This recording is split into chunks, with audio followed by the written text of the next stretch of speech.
First today, homeowners in Greensboro and Guilford County, they are starting to get the new property reassessment notices in the mail. I know you got yours. And the value for many, I mean, it's some sticker shock out there. I'm Tanya Rivera. And I'm Ben Briscoe. That's right, mine skyrocketed, which could mean a higher tax bill.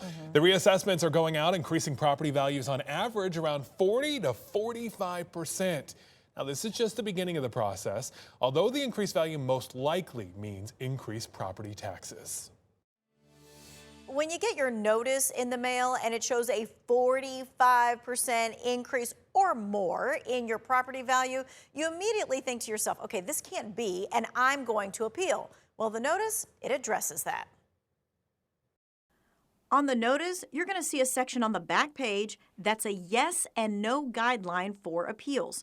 On the yes, you should proceed with an appeal, is that the value is substantially higher or lesser than market value, or the value of the home is inequitable as it's unjust or biased with similar properties. You'll need support documentation for your appeal, like recent sales comparables, evidence of a physical issue with the home, a recent appraisal, any errors, or external factors like flooding, for example. Now, the County Tax Department has resources on its website to help you with finding these recent sales comparables. Here's how it works.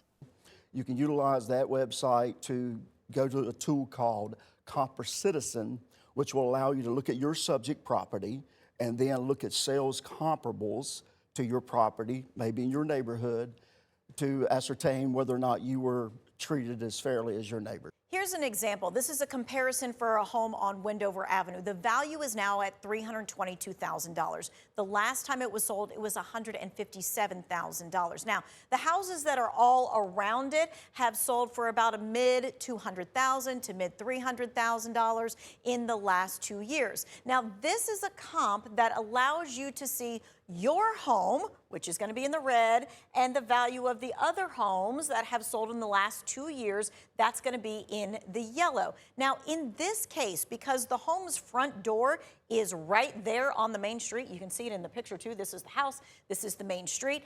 None of these other homes are actually on Wendover Avenue. So this homeowner might have an argument that this is an inequitable value.